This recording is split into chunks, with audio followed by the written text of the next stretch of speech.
जो मेरी पूजा करते हैं ना सच्चे मन से, जो महादेव महाकाल को हमेशा स्मरण में रखते हैं, उनके हाथों में कड़े हों या ना हो, उनकी अंगुलियों में अनेक तरह की अंगूठियाँ हो या ना हो, इससे कोई फ़र्क नहीं पड़ता। अगर सच में आस्था इतनी हो तो कभी भी कोई तुम्हारा बाल भी बांका नहीं कर सकता। कोई राशि, कोई कुंडली, कोई चांद, कोई तारा, कोई सितारा, कुछ भी तुम्हारे से प्रेम करे या तुमसे नफरत करे, तुम्हारा कोई नहीं बिगाड़ सकता। लेकिन इसके लिए ना सिर्फ उतनी दीवानगी, उतना प्रेम, उतनी सच्चाई होनी चाहिए, और वो मंत्रों से परे है। वो ऐसा प्रेम होना चाहिए ना जो हर श्वास में हो, हर सांस में प्रेम होना चाहिए, हर एहसास में प्रेम होना चाहिए, हर जो काम कर रहे हो उसमें भगवान होने चाहिए।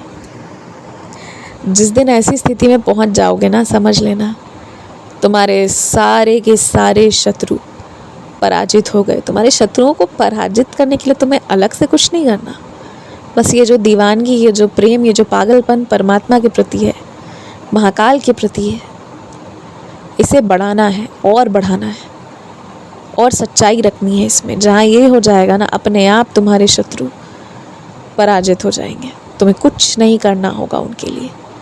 और एक बात कहूँ मैं तुमसे, थोड़ा अपने ऊपर अभी और काम करो। तुम थोड़ा दिन भर में ना आधे घंटे से 45 मिनट आँख बंद करके अपने आँखों के सामने मेरी छवि को निरंतर देखने की कोशिश करो।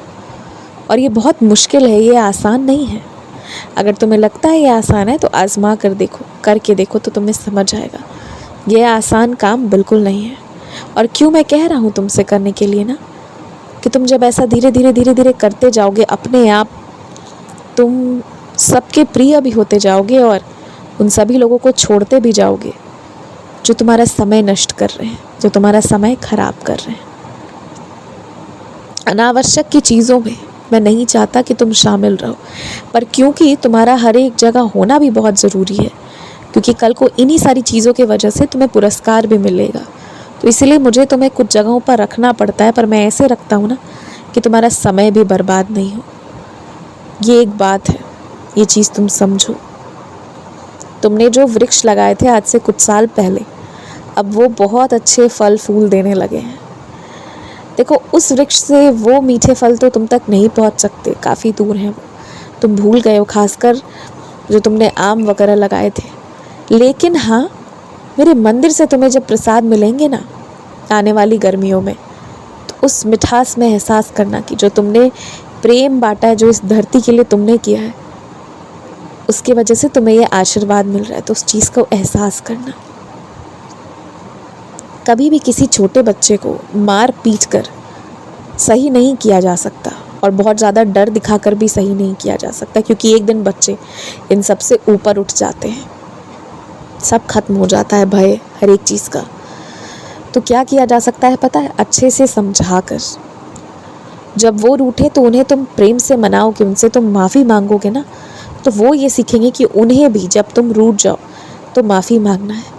जिन बच्चों ने कभी अपने माता पिता या घर पे एक दूसरे को माफ़ी मांगते नहीं देखा ना, उन्हें हमेशा झिझक होगी, उन्हें शर्म आएगी माफ़ी मांगने में। और जिन्होंने ये चीज़ें होते देखी हैं, उन्हें माफ़ी मांगने में, उन्हें धन्यवाद कहने में जरा भी समय नहीं लगेगा, और वो सबके दिलों पर राज करते हैं। इसीलिए अगर तुमने आज आपस में भी कुछ रिश्ते ख़राब किए हैं ना, तो उसे ठीक करो, और अपनी ज़ुबान पर माफ़ी और धन्यवाद, ये दो चीज़ें हमेशा तैयार रखो।